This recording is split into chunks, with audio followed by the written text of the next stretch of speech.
अस्सलाम वालेकुम, मैं हूं शजा नाजी। सुन राउंडअप में आपको खुशामदीद। नाजरीन, खैबर पख्तूनख्वा एक बार फिर दहशतगर्दी की आग में जल रहा है।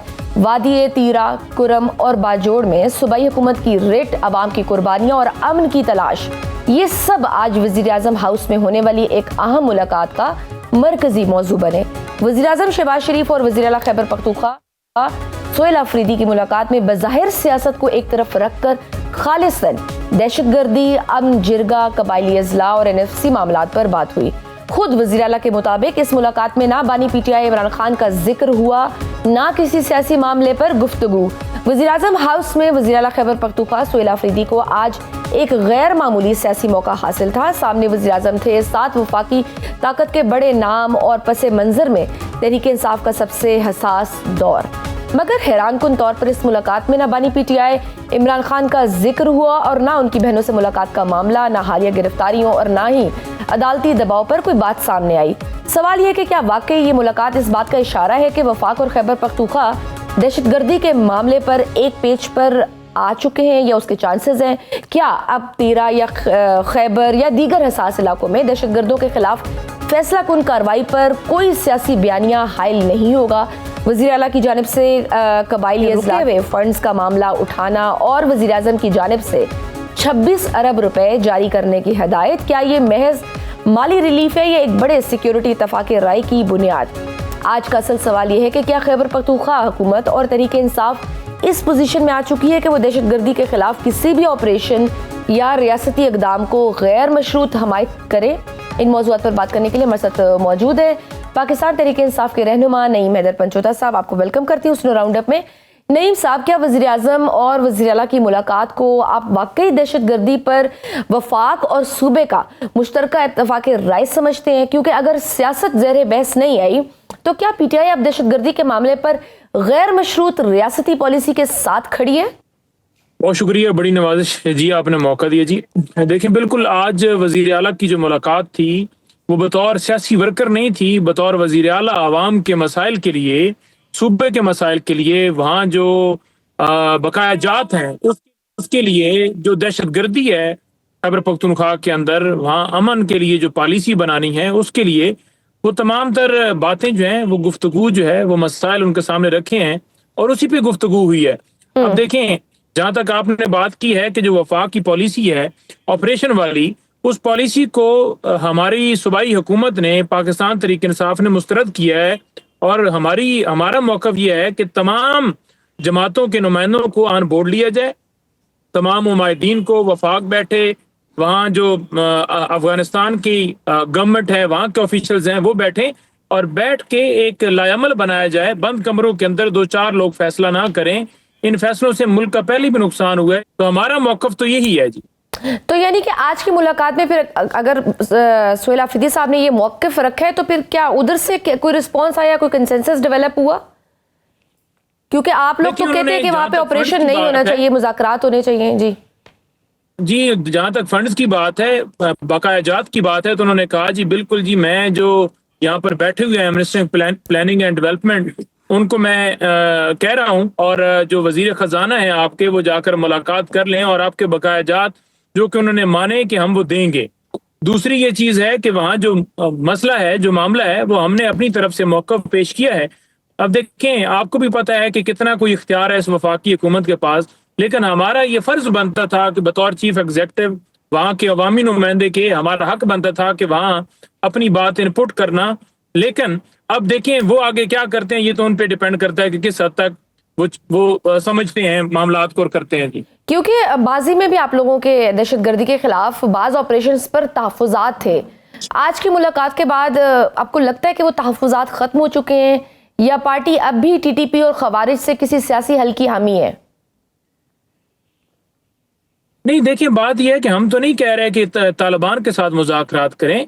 हम कह रहे हैं कि जो बंद कमरों के अंदर फैसले हैं वो ना करें, अवामी नुमाइंदों को ऑन बोर्ड लें, एक मुतफ़िक़ा तौर पर पॉलिसी बनाई जाए। जो 21 जमातों ने अलामी के अंदर कहा, ये तमाम जमातों को ऑन बोर्ड लेकर एक पॉलिसी बनाई जाए जो देर पाओ, तो हम तो उस पॉलिसी की बात करते हैं। ठीक। और वज़ीर आला ने वज़ीर आज़म से मुलाकात में इमरान खान साहब या फिर उनकी बहनों की मुलाकात का मामला नहीं उठाया, क्या ये पार्टी पॉलिसी थी? क्या मुलाकात से कबल पार्टी ने इस पर कोई मुशावरत की थी, या ये फिर वजीर आला साहब का अपना जाती फैसला था कि सियासी गुफ्तगू नहीं करनी या मुलाकात के हवाले से कोई बातचीत नहीं करनी? देखिए, इससे पहले भी वजीर आला साहब ने कहा कि मेरी मुलाकात कराई जाए, तो ये आगे से जवाब आया कि पूछ के बताऊंगा। तो आज उन्होंने बात नहीं की। उन्हें पता है कि इनके पास इख्तियार नहीं है। जब हमें पता है कि इख्तियार नहीं है तो फिर उन्होंने नहीं की। दूसरी बात ये रहेगी कि बहनों की हद तक भी बात देखें, ये लीगल राइट है हम सबका मुलाकात करना। अब कल के लिए लिस्ट में मेरा नाम भी गया है, आप देख लेंगे कि फिर इनकार कर दिया जाएगा।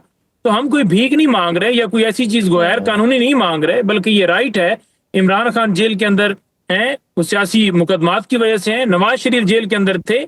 इमरान खान ने कहा कि बिल्कुल इनकी सेहत के ऊपर कोई बंदा, कोई स्पोक्स पर्सन कोई बात ना करे नवाज शरीफ के साथ। मेरा सियासी इख्तलाफ जरूर है, लेकिन मेरी उसके साथ हमदर्दियां हैं और मैं बिल्कुल उनके साथ जो है वो सेहत के ऊपर कोई कंप्रोमाइज नहीं है। तो कोई हम देख सकते हैं नईम के ईद के बाद जो वज़ीर-ए-आज़म से दोबारा मुलाकात का जो इम्कान है, वो क्या 8 फरवरी के एहतजाज को नर्म करना या फिर उसको मौखर करने की वजह बन सकता है? कोई इस तरह की कोई हम देख सकते हैं कि इस मुलाकात के बाद शायद कोई ब्रेक थ्रू हो जाए, शायद कोई माहौल में एक जो सियासी दबाव है वो थोड़ा कम हो, कोई रास्ता निकल आए? नहीं, देखिए, इस मुलाकात के बाद सियासी अगर आप बात करें तो ये कभी भी नहीं चाहेंगे कि अवाम का मैंडेट अवाम को मिले, क्योंकि जाहिर बात है इन्होंने मैंडेट छीन के लिया। इन पर तो करप्शन के केसेस थे, वो दोबारा खुल जाएंगे और एक एक पाई का हिसाब अवाम को देना पड़ेगा। तो ये कभी भी नहीं चाहेंगे कि अवाम का मैंडेट अवाम को मिले। लीडर हमारा रहा हो, कैदी रहा हो, पाकिस्तान में कानून हो, इंसाफ हो, 26वीं तरमीम नहीं, कोई बीच का मफाहमत का रास्ता जो दोनों को सूट करे, कोई इस तरह की पॉसिबिलिटी हो सकती है? देखिए, हमारे सूट की बात नहीं है, ये पाकिस्तान का मामला है। हम चाहते हैं पाकिस्तान में कानून और इंसाफ हो, अमीर और गरीब के लिए कानून बराबर हो। तो उसमें अगर वो समझते हैं कि नहीं कानून अलग आपके लिए और आम आदमी के लिए अलग हो, तो ये नुक्ता तो नहीं मैच हो सकता। नुक्ता तो मैच होगा किसी असूल मौक़िफ़ पर होगा ना, पाकिस्तान की बेहतरी के लिए होगा। तो बेहतरी के लिए अगर मौक़िफ़ मैच करना चाहते हैं तो चले जाएं अडयाला जेल भी, मुलाकात भी कर लें। तो खान साहब तो पाकिस्तान के लिए कर रहे हैं सारा, कोई जातियात के लिए तो नहीं वो कर रहे। बिल्कुल, लेकिन आपकी जमात ने मुज़ाकरात, फिर तहरीक चलाना और 8 फरवरी का एहतजाज सब कुछ जिस शख्स के हवाले किया वो महमूद खान अचकज़ई साहब हैं, जिनको अपने अपोजिशन लीडर तक बनाया है। सबको कहा कि जी इमरान खान साहब का उन पर मुकम्मल एतमाद है, ये इमरान खान साहब का फैसला था। उन्होंने कहा कि इमरान खान साहब की सेहत इतनी ख़राब नहीं जितना प्रोपेगेंडा किया जा रहा है। अब हम महमूद खान अचकज़ई साहब की बात माने या फिर तहरीक इंसाफ के बयानिए को तरजीह दें? क्या वाकई उनकी सेहत इतनी ख़राब नहीं थी जितना कि पीटीआई ने उसका प्रोपेगेंडा बनाया? क्या उनके पास कोई इन्फॉर्मेशन थी जो उन्होंने आपसे शेयर की? क्या क्लैरिटी ज़रा दीजिएगा इस मामले पे। नहीं, देखिए, उन्होंने बेसिकली बात जो की थी वो ये की थी कि हमने 8 फरवरी के ऊपर फोकस रखना है, क्योंकि इमरान खान पाकिस्तान की खातिर जंग लड़ रहे हैं और आज जेल के अंदर हैं। इमरान खान साहब का बाल भी बांका हुआ, तो इस वक्त की हुकूमत नहीं, उन्होंने तो उसमें कहा ना कि इमरान खान साहब की सेहत इतनी खराब नहीं है जितना प्रोपेगेंडा बनाया जा रहा है। यानी कि जो तशवीश का इजहार किया गया पीटीआई की जानिब से, पीटीआई के रहनुमाओं की जानिब से, ऑब्वियसली आप लोगों ने धरना दिया अडयाला जेल में भी, फिर अगले दिन सुप्रीम कोर्ट के बाहर भी, तो वो तो आप देखा जाए तो फिर इस चीज़ की वो नफी कर रहे थे कि ये जितना कुछ हुआ है इसकी ज़रूरत नहीं थी, ये एक प्रोपेगेंडा बनाया गया था। तो ये तो आपके अपने पीटीआई के बयानिए के भी खिलाफ था। हमने भरपूर तरीके से एहतजाज किया, भरपूर तरीके से वहां आवाज बुलंद की, सुप्रीम कोर्ट में भी गया, ये हमारा राइट था। थोड़ा बहुत भी अगर उनको मसला है तो हमारा आवाज बुलंद करो। और अभी भी बात कर रहे हैं कि इमरान खान साहब तक उनके डॉक्टर्स की रसाई होनी चाहिए। हमने एप्लीकेशन अभी भी दी हैं, ना एप्लीकेशन विड्रॉ की है, ना हमने अपनी रिक्वेस्ट वापस ली है। अब आप कल देख लें, अगर हम ये प्रेशर ना बनाते तो आज या कल। तो महमूद खान अचकज़ई साहब जब ये कह रहे थे कि कोई इतना बड़ा मसला नहीं है वो उनकी सेहत का, तो क्या उनके पास कोई इन्फॉर्मेशन थी, कोई जो आपके साथ कोई शेयर हुई हो? वो किन बेसिस पे ये बात कर रहे थे? नहीं, ऐसे नहीं वो बात कर रहे थे कि कोई मसला नहीं। उन्होंने कहा है कि इंशाल्लाह ताला ऐसा नहीं होगा कि कोई बड़ा मसला है।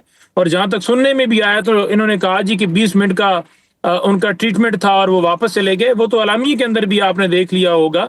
लेकिन हमारी तसल्ली तो जाहिर बात है तब भी होगी ना जब फैमिली मिलेगी, डॉक्टर्स मिलेंगे, जो उनका राइट है मिलना। और रूल 795 जो है वो कहता है कि कोई भी कैदी हो, चाहे वो सजा याफ्ता है या अंडर ट्रायल प्रिजनर है, तो उसका राइट है उसकी फैमिली को बताया जाए अगर वो बीमार होता है।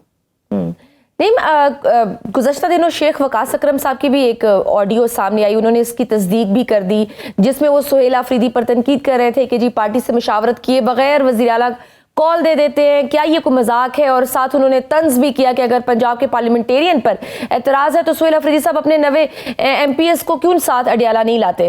अगर पार्टी के हालात ये हों और इस तरह की ऑडियोज सामने आए तो फिर कैसे हम एक्सपेक्ट करें कि 8 फरवरी या कोई भी एहतजाज आप कामयाब कर सकते हैं, मुअस्सर कर सकते हैं।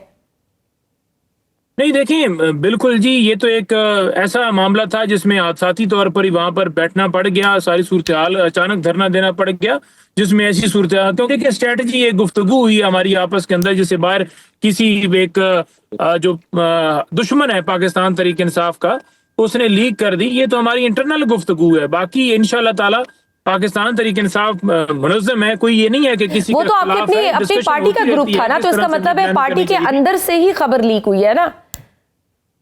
बिल्कुल अंदर से किसी ने की है। शेख वकास अकरम साहब तो कह रहे थे कि मैं तो खुद भी जानता हूं वो कौन है। इसका मतलब है कि बिल्कुल उनका नाम लेना चाहिए, क्योंकि देखें इस वक्त हमारा काज जो है वो कानून और इंसाफ की सरबुलंदी है और हम उसके लिए जद्दोजहद कर रहे हैं। क्योंकि इस तरह की चीजें सामने आना तो ये फिर ऑब्वियसली आपकी तहरीक को भी डैमेज करते हैं। आप जो जिस लेवल का आप एहतजाज करना चाहते हैं और जिस तरह का प्रेशर आप बिल्ड करना चाहते हैं, तो ये तो बड़ा डैमेजिंग होता है अगर इस तरह की ऑडियो सामने आ जाना, इस तरह की बातचीत, कभी ट्वीट्स पे मसाइल शुरू हो जाते हैं, शिकवे शिकायत। बिल्कुल जी, बिल्कुल नहीं करना चाहिए। तहरीक इंसाफ के दुश्मन है जिस तरह का काम करते हैं, ऑडियो लीक्स करते हैं या मुसलसल जो एक तहरीक इंसाफ का बयानिया है उसको डाइवर्ट करते हैं, फोकस से तवज्जो हटाते हैं, वो भी कोई अच्छा काम नहीं करते। बिल्कुल तनकीद जायज़ है, हर एक का हक है, करनी चाहिए, लेकिन मैं समझता हूँ कि फोकस जो है वो हमें अपने मकसद पर रखना चाहिए। जब आप मकसद से हटते हैं तो जाहिर बात है वो मौका मिलता है। और इसलिए हुकूमती लोगों इनका भी रात दिन यही एक वतीरा होता है कि एक प्रोपेगेंडा किया जाए कि ये टूट गए हैं, फूट गए हैं, ये हो गया, वो हो गया। तो उस बात को तूल देने वाली बात है अगर हम खुद भी, हमारे अंदर से भी लोग इस तरह की एक्टिविटी को सपोर्ट करें तो। कानूनी महाज पर भी ऑब्वियसली आप लोगों को काफ़ी मुश्किलात का सामना है। गुज़श्ता दिनों सुहेल आफरीदी के गैर ज़मानती वारंट जारी हुए, फिर आज अलीमा खान साहिबा के वारंट गिरफ्तारी भी जारी हुए। हालांकि आपकी पूरी जमात वकला से भरी पड़ी है, मगर क्या वजह है कि अदालतों में आप लोग अपने लिए रिलीफ का मौका पैदा नहीं कर पा रहे? जी, अदालतें जो हैं वो ख़त्म हो चुकी हैं ना जी। अदालतें होती तो वहाँ रिलीफ होता ना, जब अदालतें रही ही नहीं है, एक ट्वीट के ऊपर 17 साल सजा दे दी जाए तो ये किसी वकील का कसूर तो नहीं है। इमरान खान को एक के बाद दूसरा, दूसरे के बाद तीसरा, तीसरे के बाद चौथा मुकदमा, चौथे के बाद पांचवा, 300 मुकदमात बना दिए गए। तो इसमें वकला का जहाँ रोल है, बिल्कुल हम अपनी लीगल फाइट हर तरह से करते हैं। इमरान खान का पैगाम ले आना वो जुर्म बन गया है अलीमा खान का, और ये मुकदमा चल रहा है। तो ये आप चेक कर लेना, ये वकील का कसूर तो नहीं है कि एक तरफ जो नवाज शरीफ, शहबाज शरीफ जो इश्तिहारी थे, जो बिगौड़े थे, उनको क्लीन चिट दे के मसनद पर बैठा दिया गया, हालांकि वो अपने वार्ड भी नहीं जीते, और जो कौम का लीडर है वो आज अडयाला जेल में। कल मुलाकात होती देख रहे हैं आप? देखिए, जो वो कहते हैं ना कि पहले ही खबर दे देते हैं जी कि इसको इतना साल सजा हो जाएगी। तो मैंने 1-2 लोगों के ट्वीट देखे हैं, उन्होंने कहा जी कि अलीमा खान की और एक वकील की मुलाकात हो जाएगी। तो वो जो खबर देने वाले हैं, जो एडवांस में खबर देते हैं, इस तरह की खबरें मैंने सुनी हैं। हमने ये भी सुना है कि अलीमा खान साहिबा के बगैर बाकी 2 बहनों की मुलाकात हो सकती है। देखिए, किसी की भी मुलाकात हो जाए, देखिए इस वक्त तो खान साहब तक फैमिली में से एक बंदा जाता है, वैसे तो तीनों को इजाजत देनी चाहिए। क्या अकदगन है। और वकील 6 उनकी लिस्ट आई है, उनको भी मिलना चाहिए। 6 लोगों की लिस्ट जुमरात को आती है, उनको भी मिलना चाहिए, क्योंकि ये हाई कोर्ट का हुक्म है और प्रिजन रूल से इजाजत देते हैं, कोई एक्स्ट्रा चीज या हट के हम नहीं कह रहे। ठीक, बहुत शुक्रिया नईम हैदर पंचोता, पाकिस्तान के रहनुमा हमारे साथ मौजूद है। गुफ्तगू आपने सुनी। वक्त छोटी सी ब्रेक का, देखते रहिए Suno round up. Welcome back to Suno round up. नाज़रीन, आलमी सियासत के उफक पर ताकत के मुजाहिरे, धमकियां और सौदे एक साथ चल रहे हैं और पाकिस्तान इन तमाम तब्दीलियों के एन बीच खड़ा है। बलूचिस्तान में जारी सिक्योरिटी फोर्सेस के सैनिटाइजेशन ऑपरेशंस में 3 दिन में 173 दहशतगर्दों का मारा जाना महज एक अदद नहीं, बल्कि इस रियासती अज़्म का इजहार है जो पाकिस्तान अपनी सलामती पर किसी किस्म का समझौता करने को तैयार नहीं। लेकिन अंदरूनी इस्तेहकाम की ये कोशिशें उस वक्त हो रही हैं जब बैरूनी महाज पर पूरा खित्ता गैर यकीनी सूरत हाल से दो चार है। ईरान और अमेरिका के दरमियान बढ़ती कशीदगी, आयतुल्लाह खामनई की इलाकाई जंग की धमकी और सदर ट्रंप के बैक वक्त मुज़ाकरात की उम्मीद, अमरीकी बहरी बेड़े की खित्ते में मौजूदगी न सिर्फ ईरान बल्कि पाकिस्तान जैसे ममालिक के लिए भी खतरे की घंटी है, क्योंकि किसी भी जंग का पहला असर मईशत, तवानाई और सलामती पर पड़ता है।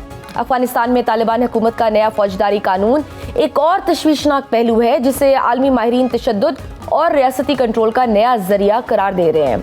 इस कानून के असरात सरहदों तक महदूद नहीं रहेंगे, क्योंकि अदम इस्तेहकाम, पनाह गजीनों और शिद्दत पसंदों का दबाव बराह रास्त पाकिस्तान का रुख करता है। अब सवाल यह है कि पाकिस्तान को इस रसाकशी में क्या अहम फैसले फौरी करने होंगे। फितनतुल हिंदुस्तान की कार्रवाइयों में तेजी, क्या पाकिस्तान को भी बड़े पैमाने पर ज़रबे अज़्ब और रद्दुल फसाद जैसा बड़ा ऑपरेशन करना चाहिए? इन मौज़ूआत पर बात करने के लिए हमारे साथ मौजूद हैं दफ़ाई तज्ज़ियाकार ब्रिगेडियर रिटायर्ड मसूद अहमद खान साहब। आपको वेलकम करती हूँ सुनो राउंड अप में।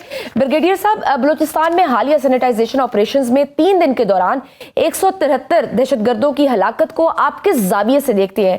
क्या ये counter terrorism to counter insurgency transition की अलामत है, और क्या आप समझते हैं कि अब वक्त आ गया है कि ज़रबे अज़्ब या फिर रद्दुल फसाद जैसे जामे ऑपरेशन शुरू कर देने चाहिए? देखें, DGISPR ने अब रिसेंट ब्रीफिंग में बताया था 75,000 ऑपरेशन हुए थे, उसमें से 58,000 जो ऑपरेशन पिछले साल थे वो बलूचिस्तान में है। So almost 80% plus operation Balochistan में हुए थे और सक्सेसफुल ऑपरेशन थे, और सिक्योरिटी फोर्सेस प्रोएक्टिवली दे वर ऑपरेटिंग अक्रॉस बलूचिस्तान, और स्पेशली जो टारगेटेड ऑपरेशन है, इंटरनेट बेस्ड ऑपरेशन थे। सो उसमें हमने पिछले 4 महीनों में हमने देखा था कि बहुत कामयाबियों के साथ ये ऑपरेशन हो रहे थे। अब उसके बाद जो इनके हैंडलर्स हैं उन्होंने रियलाइज किया कि they are losing the grip over this proxies और उनका रिस्पॉन्ड नहीं मिल रहा। सो देयरफॉर उन्होंने प्लानिंग की, और प्लानिंग देखें कि ये कोई रैंडम कोई चीज नहीं हुई थी, ना कि सिर्फ आके उन्होंने दहशतगर्दों ने कोई प्लानिंग की थी। So it was plan conceived bye raw, और उन्होंने कहा क्योंकि एक नई स्ट्रेटेजी हमने देखी कि जिसमें इन्होंने साइमल्टेनियस अटैक के डिफरेंट डिस्ट्रिक्ट्स हमने देखा कि उन्होंने अटैक किया। तो मकसद क्या था? To create an impact, chaos, confusion, खौफ की फजा पैदा करना, इंटरनेशनल अटेंशन ड्रा करना कि पाकिस्तान में ये हो रहा है, Pakistan is not safe for investment. और इसके साथ साथ फिर ये है कि सीपेक को टारगेट करना, चाइनीज को टारगेट करना, और फिर वो जो मुहिब वतन बलोच है उनके इमेज को भी टार्निश करना, ये बुनियादी मकसद था, और बलूचिस्तान को डिस्टेबलाइज करना, बलूचिस्तान की तामीर और तरक्की को रोकना था। बट द रिस्पॉन्स जिस तरीके से मैं समझता हूँ कि the responded by the security forces, और इसको हम कहते हैं it was a counter terror Blitz था, और इट इज अ ब्लिट्जक्रीग रिस्पॉन्स था। और आप जिस तरह आपने बात की 177 टेररिस्ट दे वर किल्ड, और अभी तक मजीद सैनिटाइजेशन ऑपरेशन जारी है, तो मजीद भी इसमें मारे जाएंगे। सो वाज़ेह मैसेज है, देयर इज एक अनवेवरिंग कमिटमेंट है, रिजॉल्व है of security forces state of Pakistan का। किसी भी सूरत में ये 1500 के करीब जो दहशतगर्द हैं जो आते हैं अफगानिस्तान से, कुछ स्लीपर सेल बलूचिस्तान में है, यहाँ पे आकर दहशतगर्दी करते हैं, वापस जाते हैं, अगर बच जाएं तो उनके लिए एक बड़ा वाज़ेह मैसेज है, उनके हैंडलर्स के लिए भी मैसेज है, उनके फैसिलिटेटर्स के लिए भी मैसेज है, और उनके लिए भी मैसेज है जिन्होंने उनको शेल्टर किया है। पाकिस्तान कंप्रोमाइज नहीं करेगा, and those responsible they will make Pakistan जो है security government of Pakistan will make them responsible, will make them answerable, और इस पर कोई माफी इस पर नहीं होगी। तो एक वाज़ेह मैसेज चला गया है, और we will continue with this intelligence based operation, जो टारगेटेड ऑपरेशन होंगे। टारगेटेड ऑपरेशन की आपने बात की है, तो सर हम एक तरफ ये देखते हैं कि भारत ने अपने दफाई बजट में 15% इजाफा किया है, दफा के लिए 85 अरब 40 करोड़ डॉलर मुख्तस किए हैं उन्होंने। साथ ही फितनतुल हिंदुस्तान की कार्रवाइयां भी हम देख रहे हैं किस तरह से तेजी आ गई है उनमें, और अफगानिस्तान की जमीन भी दोबारा इस्तेमाल हो रही है। क्या पाकिस्तान को अब क्रॉस बॉर्डर टारगेटेड कार्रवाइयों की जाने बढ़ना चाहिए? देखें कि क्रॉस बॉर्डर तो जो अफगानिस्तान में बेसिकली देखें ना कि इनका बेस ऑफ ऑपरेशन या एपिक सेंटर इज अफगानिस्तान, और खास तौर पर जब फितनतुल हिंदुस्तान की बात करते हैं, कंदहार इज द हेडक्वार्टर है, जो यहाँ से प्लानिंग सारी चीजें होती हैं, और जो फॉरवर्ड जो सूबे हैं अफगानिस्तान के वो हेलमंड है, निमरोज है, और जाबुल है, वहां से ये लोग फिर ऑपरेट करते हैं, मेनली इट इज निमरोज। तो वहां पे देखें, मैसेज तो ऑलरेडी अफगानिस्तान को देना होगा। That's why I am telling you कि ये पाकिस्तान इसको माफी नहीं देगा, छोड़ेगा नहीं, क्योंकि हमारे यहाँ जो सिविलियन शहादतें हुई हैं, 31 मासूम लोगों की शहादतें हुई, मजदूर लोग थे, उनके बच्चे थे, खवातीन थे। So they wanted to create an impact, खौफ क्रिएट करना चाह रहे थे। दैट्स व्हाई जो हैंडलर्स ने कहा सॉफ्ट टारगेट्स पे जाओ, तो उन्होंने इस तरह ये किया है। तो यकीनन इसका एक जवाब बनता है, एक बदला बनता है, and Pakistan will take appropriate time में इसको यकीनन जवाब देगा। ठीक सर, अगर भारत खित्ते में किसी बड़े तसादुम से फायदा उठाने की कोशिश करता है, खास तौर पर मशरक़ वस्ता में बढ़ती कशीदगी और फिर साथ में तहरीक तालिबान पाकिस्तान के इन हमलों के बाद, तो क्या हमें मल्टी फ्रंट वॉर के लिए तैयार रहना चाहिए? क्या आपको मुस्तकबिल करीब में ऐसा कोई एडवेंचर होता दिखाई दे रहा है? लेकिन ये पॉसिबिलिटी अगर फ्यूचर में होगी तो ये है कि इससे वो कर सकते हैं, लेकिन ये हम इसको अफगानिस्तान को फुल फ्लेज फ्रंट नहीं मानते हैं। It can be half A front जो होगा, या वो अनकन्वेंशनल जो है फोर्सेस हैं वो उनको यूज कर सकते हैं। उनके पास तो कोई आर्मी है ही नहीं है, वो दहशतगर्दी को यूज कर सकते हैं, इस तरह के वो हिट एंड रन की चीजें कर सकते हैं। तो पाकिस्तान के लिए इतना बड़ा मसला नहीं है जिस तरीके से होगा। और इंडिया को भी वैसा में एक सबक सिखा चुके हैं, लेकिन इंडिया को पता है कि जिस तरीके से वो बजट भी बढ़ा लें और जो मर्जी कर ले, Pakistan is well aware of the developments across the eastern border जो भी हैं, पाकिस्तान की अकॉर्डिंगली तैयारियां हैं। और पाकिस्तान ने तो बड़ा वाज़ेह किया है, जब अब कोई मसला होता है तो हमारा जवाब पहले से शदीद होगा, और we will start hitting India right from north east से लेकर हम वेस्ट की तरफ आएंगे। लेकिन सबक सिखाना है अफगानिस्तान को, क्योंकि बेस ऑफ ऑपरेशन अफगानिस्तान है, नेक्सस है इंडिया अफगानिस्तान का, प्रॉक्सीज अफगानिस्तान में बैठे हुए हैं, वहीं से ऑपरेट करते हैं, प्लानिंग वहीं से होते, आज से नहीं है। पिछले 60-70 साल से अफगानिस्तान की soil is being presented to India कि आप यूज करें पाकिस्तान के खिलाफ, और दोनों ने मिलकर पास में की है। अनफॉर्चुनेटली ये इस्लाम का नाम लेते हैं, लेकिन एक हिंदुत्व रिपब्लिक के साथ आप जाके मिल गए हैं, और इस्लामिक रिपब्लिक ऑफ पाकिस्तान को टारगेट कर रहे हैं। लेकिन हमारा रिजॉल्व, अनवेवरिंग कमिटमेंट हमने आज दिखा दिया है, जो बलोचिस्तान में या खैबर पख्तूनख्वा में कोई माफी नहीं होगा। जोश कैंप जहां से एपिक सेंटर होगा, इवन वहां पे भी जाके उनको सबक सिखाना होगा। ब्रिगेडियर साहब, ईरान के सुप्रीम लीडर आयतुल्ला खामनाई की जानिब से इलाकाई जंग की धमकी और फिर सदर ट्रंप का बैक वक्त military pressure with diplomatic outreach का बयानिया, आपके ख्याल में ये कोई क्लासिक ब्रिंकमैनशिप है या फिर वाकई कोई कॉन्फ्लिक्ट एस्केलेशन का खतरा मौजूद है? देखें जी, प्रेसिडेंट ट्रंप जो है इस डिलेमा में है कि मैं कहाँ, अब वो आए हैं, अब खाली हाथ जा भी नहीं सकते हैं, क्योंकि कमिटमेंट्स उन्होंने जो दावे किए हैं कि मैंने जंग, पहले तो उन्होंने कहा हमने अमन की बात करनी है, जंग नहीं करनी है। अब इतने बिलियंस ऑफ डॉलर हमने स्पेंड करके यहाँ पहुंचे हैं, 8 to 100 जो $10 मिलियन डेली मेंटेनेंस है, जो खाली एब्राहम लिंकन जो कैरियर है, और बाकी फोर्सेस एक्टिवेट है, आपके एयर डिफेंस सिस्टम एक्टिवेट है, आपकी B-52 यहाँ पे है, B-2 बम्बर यहाँ पे है, लॉजिस्टिक्स यहाँ पे आ रही है। तैयारियां तो आपने सारी की है, लेकिन ट्रम्प ने तो ये कहा है ना, अगर कोई डील नहीं होती, अगर हमारे जो कंडीशंस पे बात नहीं होती है, तो दिल भी देन कुछ हमें करना होगा। तो वह उसने मुझे तो बड़े वाज़ेह तौर पे कहा है। तो मुझे नहीं लगता है कि ईरान जो इनके कंडीशंस को मानेगा, क्योंकि ईरान की अपनी इज्जत दांव पे लगी होगी।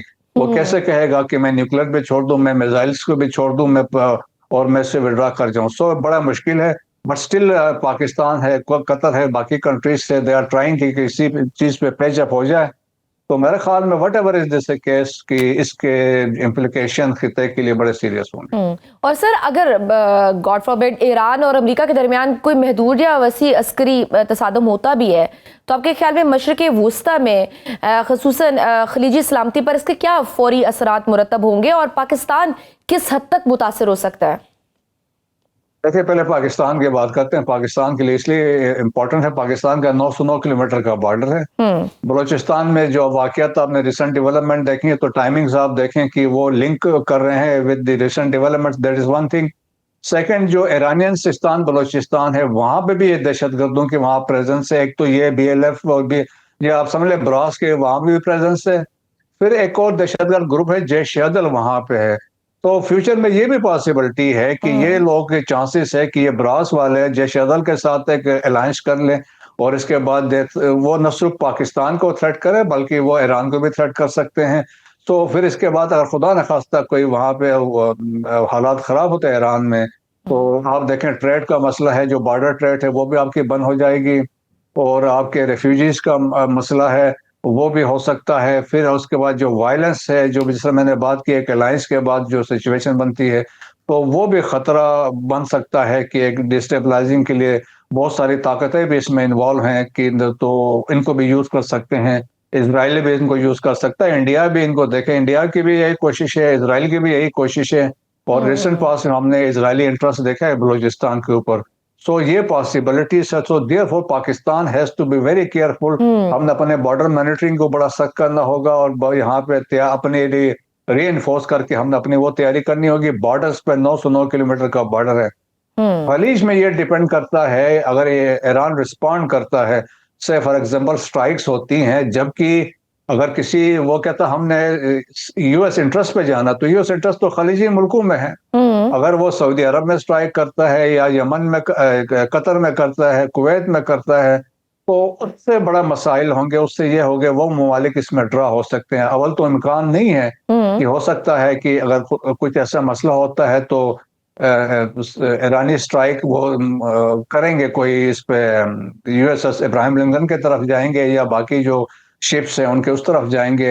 लेकिन अगर वो ये डिपेंड करता है, if that facility is use, चाहे वो किसी के एयर स्पेस यूज होती है even without their consent, chances ज्यादातर यही है कि जहाज ऊपर से गुजर जाते हैं तो आप कैसे रोक सकते हैं।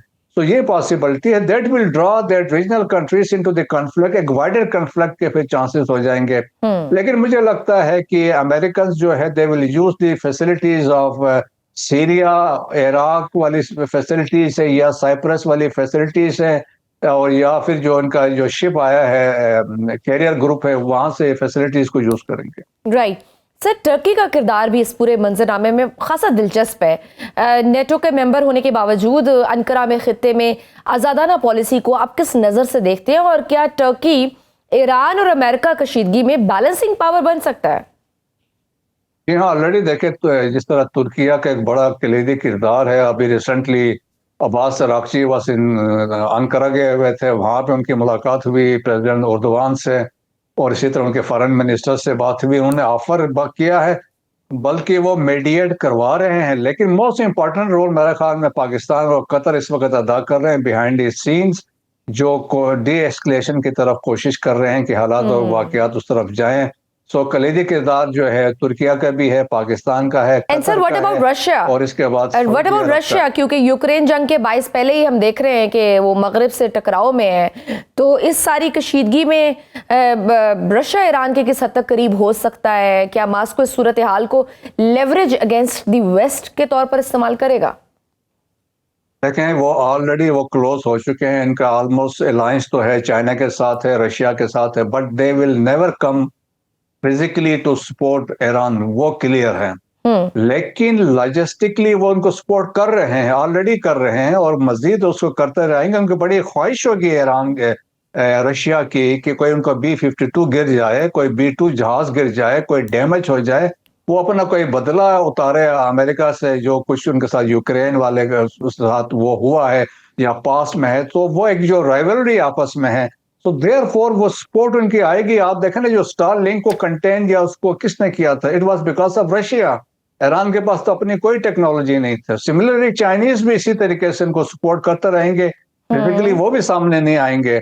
लेकिन एक सिंबॉलिक जेस्चर्स तो वो दे रहे हैं कि एक एक्सरसाइज रिपोर्टेडली है जो अभी डिनाई की गई है, अगर पर्शियन गल्फ में हो रही है नेवल एक्सरसाइज, तो अमेरिकन को भी पता है, बाकी ममालिक को भी पता है कि जो सपोर्ट तो आती रहेगी इन ममालिक से, but they will never come to support Iran physically.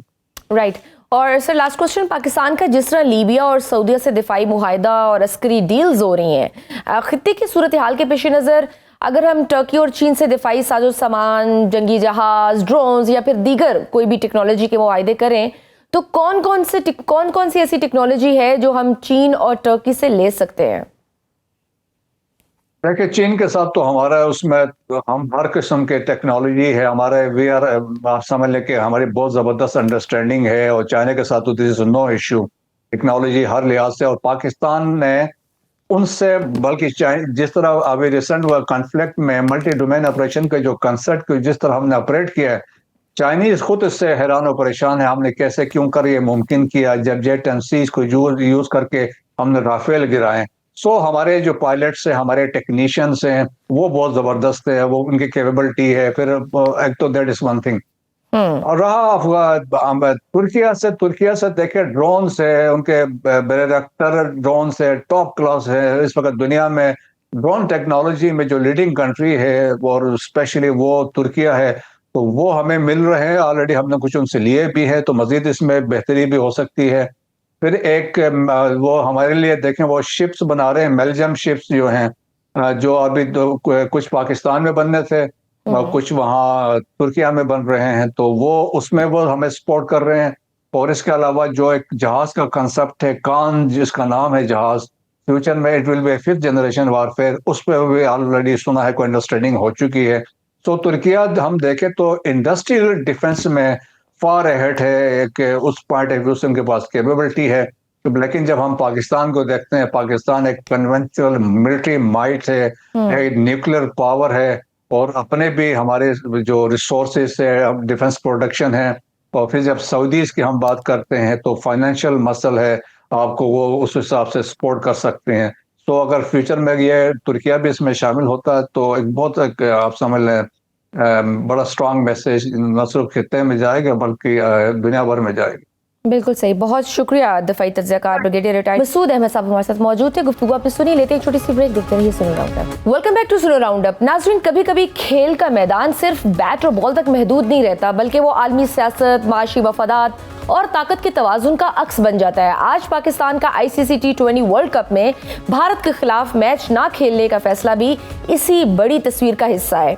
ये फैसला महज खेल का नहीं, बल्कि असूल, सफारतकारी, मईशत और आलमी ताकतों के असर और रसूख से जुड़ा एक बड़ा मामला बन चुका है। हुकूमती मौक़िफ़ के मुताबिक इस बाइकॉट की बुनियादी वजह बांग्लादेश के साथ इज़हार यकजहती और ICC के जानिबदाराना रवैये के खिलाफ एहतजाज है। इस फैसले के असरात सिर्फ जज्बाती या अलामती नहीं, बल्कि माली और कानूनी भी हैं। मुहतात अंदाजों के मुताबिक पाक भारत मैच ना होने से भारतीय ब्रॉडकास्टर्स को तकरीबन $500 मिलियन का नुकसान हो सकता है, जबकि ICC की आमदन भी शदीद मुतासिर होगी। इसी तनाजुर में पाकिस्तान क्रिकेट बोर्ड को मुमकिन जुर्मानों, कानूनी चाराजोई और मुस्तकबिल में पाबंदियों के खदशात का सामना भी है, जिसका शोर भारतीय मीडिया पहले ही मचा चुका है। खेल के मैदान में भी इस फैसले की कीमत है। पाकिस्तान को भारत के खिलाफ मैच के 2 अहम पॉइंट से हाथ धोना पड़ेगा। नेट रन रेट बुरी तरह मुतासिर हो सकता है और ग्रुप की पोजीशन खतरे में पड़ सकती है। ताहम हुकूमती हलकों का मौक़िफ़ है कि ये कीमत असूली मौक़िफ़ और इलाकाई यकजहती के लिए अदा की जा रही है। क्या इस बाइकॉट के असरात पाकिस्तान के हक में जा सकते हैं या इसकी कीमत ज्यादा भारी साबित हो? क्या ये फैसला पाकिस्तान के लिए सफारती जीत है या क्रिकेट और मैशत के लिए एक बड़ा रिस्क? इन मामलों पर बात करने के लिए हमें ज्वाइन किया साबिक टेस्ट क्रिकेटर कामरान अकमल साहब। सर, आपको वेलकम करती हूँ सुनो राउंड अप में। कामरान साहब, हुकूमत पाकिस्तान ने जो इंडिया के मैच का बायकॉट करने का फैसला किया है, इसे बहुत बोल्ड समझा जा रहा है। ICC ने अपने बयान में भी PCB को एक तरह से नजरसानी की दरख्वास्त की है कि ये फैसला ग्लोबल क्रिकेट के लिए नुकसानदेह हो सकता है। आप इस फैसले को कैसे देख रहे हैं? क्या हमें बायकॉट करना चाहिए था? देखिए, कुछ एक लिमिट होती है हर चीज की। जब वो लिमिट क्रॉस कर देना तो फिर आप बर्दाश्त नहीं कर सकते। तो पाकिस्तान क्रिकेट बोर्ड ने कहा इनफ, अब नहीं हो सकता। बांग्लादेश का आपने रेफरेंस दिया, उस पर हमने बिल्कुल सपोर्ट किया, बोर्ड मीटिंग में हमने वोट डाला, लेकिन आप इससे पीछे और जाएं, सिर्फ ये बांग्लादेश का नहीं। आप देखिए 2023 में क्या हुआ कि हमारा एशिया कप हाइब्रिड मॉडल किया कि इंडियन टीम नहीं आएगी खेलने के लिए। फिर पाकिस्तान को श्योरिटी दी, चैंपियंस ट्रॉफी में इंडियन टीम आएगी खेलने के लिए, पाकिस्तान वो नहीं आई हाइब्रिड मॉडल पे खेलने चैंपियंस ट्रॉफी। हम लोग इंडिया जाके 2007 में भी गए हैं, हम 11-12 में भी गए हैं, हम 23 वर्ल्ड कप में भी गए हैं। हमने कहा नहीं, ये नुकसान नहीं होना चाहिए। एक स्पोर्ट्स है, क्रिकेट है, इसमें ताल्लुकात बेहतर होते हैं। ग्राउंड में हम प्रेजेंट है तो ऐसे रिलेशन बेहतर होंगे, जो भी मिसअंडरस्टैंडिंग जो भी इशू है वो खत्म होते हैं स्पोर्ट्स के जरिए, इंटरटेनमेंट के जरिए, वो चीजें सियासत की नजर हो रहे हैं। आप देखिए कुछ चैंपियंस ट्रॉफी, ठीक है, न्यूजीलैंड का क्रिकेट बोर्ड था, फाइनल खेलने हैं, उनके मेंबर्स खड़े हुए थे प्रेजेंटेशन में, बीसीसीआई खड़ी थी, उनकी टीम फाइनल जीती है, आईसीसी का प्रेसिडेंट था, बिल्कुल उसने ट्रॉफी देनी थी। जो होस्ट कंट्री है, क्या उनका कोई बंदा खड़ा था? पाकिस्तान क्रिकेट बोर्ड का कोई बंदा खड़ा था प्रेजेंटेशन में? वहां पे नहीं खड़ा किया गया। फिर एशिया कप में जो पाकिस्तान टीम के साथ किया, जो पीरियड ऑफ बहुत ज्यादा जानिबदारी का आपने रखी, हाँ जी, वो मुझे बात बताएं, क्या वो पीरियड ऑफ द क्रिकेट को कायम रखा गया? नहीं रखा, हैंडशेक नहीं किया गया, उसके बाद डोर क्लोज कर दिए, टीम हमारी वहां पे खड़ी है। हम भी उसी टाइम से गुजरे हैं ना, हमने तो कभी इतनी ऐसी बातें नहीं रखी। आपने फिर हमारे चेयरमैन साहब से ट्रॉफी लेने से इनकार कर दिया, वो चेयरमैन पाकिस्तान क्रिकेट बोर्ड के हैं, हैंडशेक करने पे इतराज था। हाँ जी, ट्रॉफी लेने से इनकार किया कि हम मोहसिन नकवी साहब से नहीं लेंगे। 1 घंटा प्रेजेंटेशन रुकी रही है, बैठे रहे हैं। ये तो चीजें मेरे ख्याल से स्पोर्ट्स में एक्सेप्टेबल नहीं है। ये कभी ना कभी तो चीज होनी थी, और पाकिस्तान क्रिकेट बोर्ड ने अभी तो खैर उन्होंने जवाब देना, अभी तो हमारी हुकूमत ने कहा है कि नहीं खेलना, तो मेरे ख्याल से हमें ऑनर करना चाहिए, हमें सपोर्ट करना चाहिए। क्रिकेट बेहतरी होती है तो जरूर करना चाहिए, नहीं खेलना चाहिए, और इन फ्यूचर भी नहीं खेलना चाहिए। उस वक्त तक नहीं खेलना चाहिए जब तक आईसीसी बन के काम ना करे, जब तक ये बायलैटरल सीरीज चाहे होम अवे खेले इंडिया पाकिस्तान या न्यूट्रल वेन्यू पे खेले, वर्ल्ड टेस्ट चैंपियनशिप के मैचेस होने चाहिए।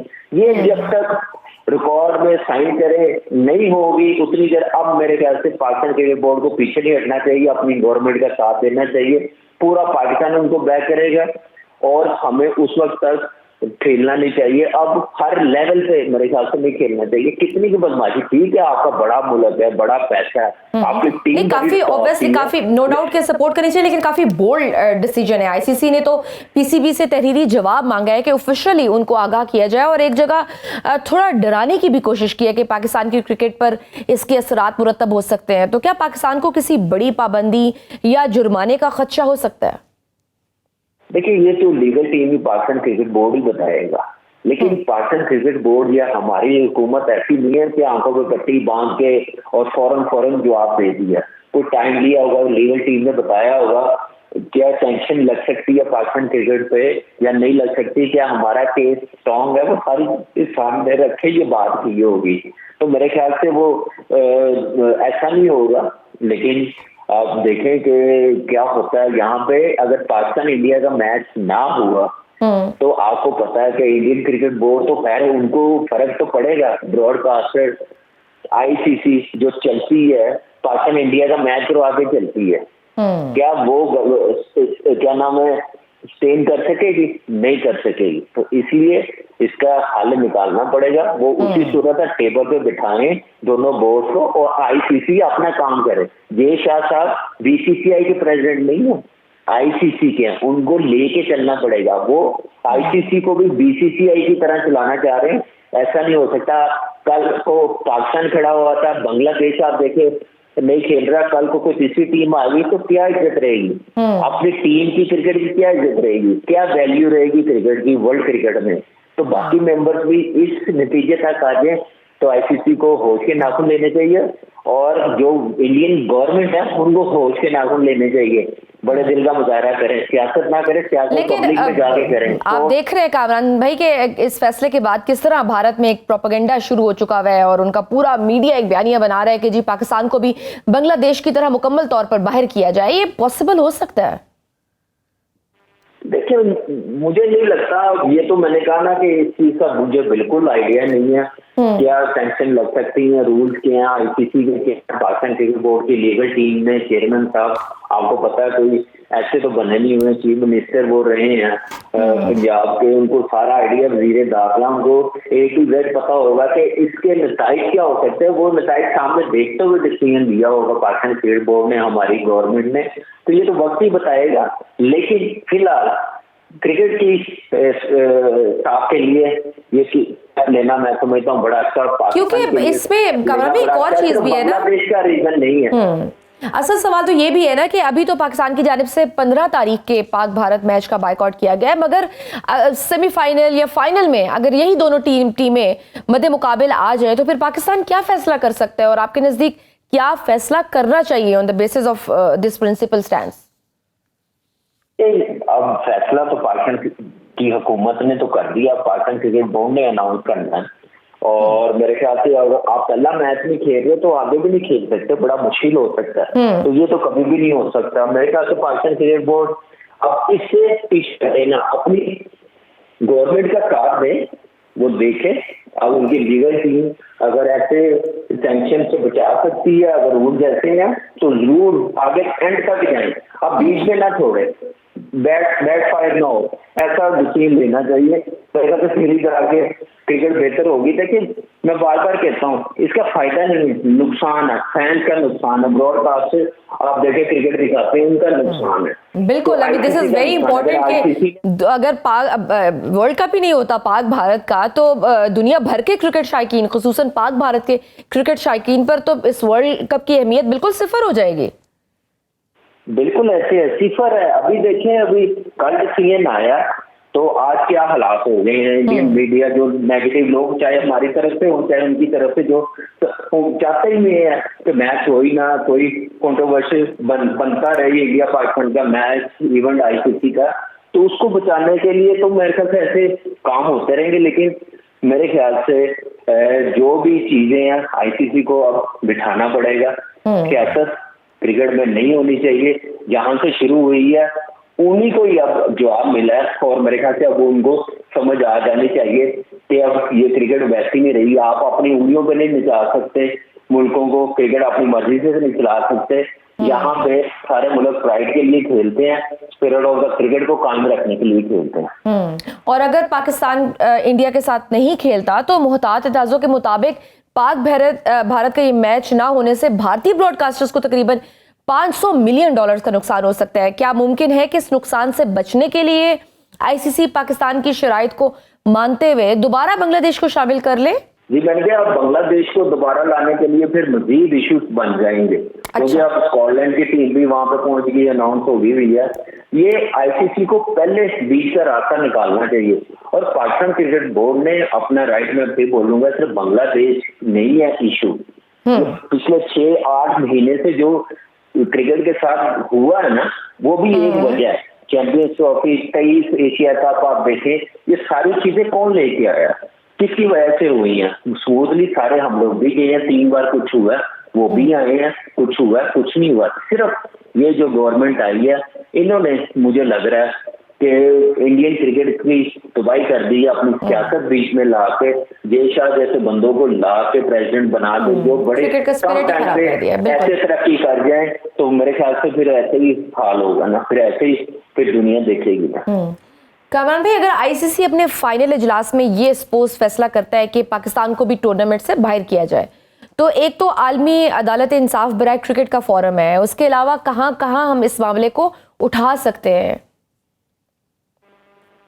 देखिए, बिल्कुल वो फिर आईसीसी को जो पिछले 16-15 सालों में जो सीरीज पाकिस्तान और इंडिया के लिए हुई और विड्रॉ उन्होंने की है, खेलने से बाइकआउट किया, वो भी फिर आईसीसी सामने जाना हम रख देंगे, पाकिस्तान क्रिकेट बोर्ड रखेगा।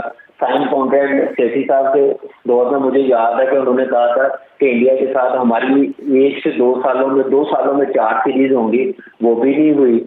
तो वो भी सारी चीजें भी रखेंगे ना। तो पाकिस्तान क्रिकेट बोर्ड देखें, पाकिस्तान क्रिकेट बोर्ड, पाकिस्तान की क्रिकेट खत्म नहीं हुई, अब इंडिया के साथ सीरीज नहीं हो रही। तो हम शुक्र है कि हम स्टेबल हैं, क्रिकेट चलती जा रही है, फाइनेंशियली हमारा बोर्ड बड़ा स्ट्रॉन्ग है। हमें भी आती बदमाशी करनी, लेकिन हम सियासत नहीं करते। हमारा क्रिकेट बोर्ड ये चीजें नहीं लाता क्रिकेट में, वो अपने मुल्क तक ठीक है, लेकिन इंटरनेशनली ऐसा डोमिनेट नहीं करते। हमारी भी कोई इज्जत है, हम वर्ल्ड चैंपियन है, फुल मेंबर टीम है, तो हम भी बात कर सकते हैं। तो आईसीसी को भी ये सारी चीजें सामने रखनी पड़ेगी। हाइब्रिड मॉडल पे जो एशिया कप हुआ है, चैंपियंस ट्रॉफी हुई है, वो भी फिर हरजाना पाकिस्तान क्रिकेट बोर्ड अगर रूल है तो कर सकता है, वो सामने रख सकता है केस। तो अदालत तो ये एक तरफ की तो नहीं ना सुनेगी। सर सिर्फ भारत के मैचेस का बायकॉट करने से भी टूर्नामेंट में हमारे नेट रन रेट पर बड़ा असर पड़ेगा। ऐसे में आपके ख्याल में पाकिस्तान के खिलाड़ियों पर जहनी दबाव बढ़ नहीं जाएगा? ऑब्वियसली पूरी ये कंट्रोवर्सी, ये तनाव, तो उनकी परफॉर्मेंस भी इससे इफेक्ट होगी कि नहीं? देखें, बिल्कुल नहीं होनी चाहिए, सोचना भी नहीं चाहिए। मुझे याद है हम लोग 2011 में भी गए हैं, 12 में भी गए हैं, उस वक्त हालात इससे ज्यादा खराब थे। तो एज अ प्लेयर हम लोग अपनी गेम की तरफ ध्यान दें तो ज्यादा अच्छा। ये मामला जो है ये हाई ऑफिशियल का है, उन पे छोड़ दें, आप अपनी क्रिकेट की तरफ देखें तो मेरे ख्याल से बेहतर रहेगा। और वैसे भी हमारे प्लेयरों को किस चीज की टेंशन है? हमारे प्लेयर तो, हम लोग तो न्यूट्रल वेन्यू पे खेल रहे हैं, हम तो श्रीलंका में खेल रहे हैं। हमें अपने वो मैचेस की तरफ ध्यान देना चाहिए, क्योंकि अब 2 पॉइंट हमारे हाथ से निकल गए हैं। अब हमारे लिए हर मैच अच्छा खेलना, जीतना जरूरी है आगे सुपर 8 में क्वालिफाई करने के लिए। बहुत शुक्रिया। साबिक टेस्ट क्रिकेटर कामरान अकमल साहब हमारे साथ मौजूद थे। नाजरीन, गुफ्तगू आपने सुनी। आज के प्रोग्राम में बस इतना ही, इजाजत दीजिए, अल्लाह हाफिज।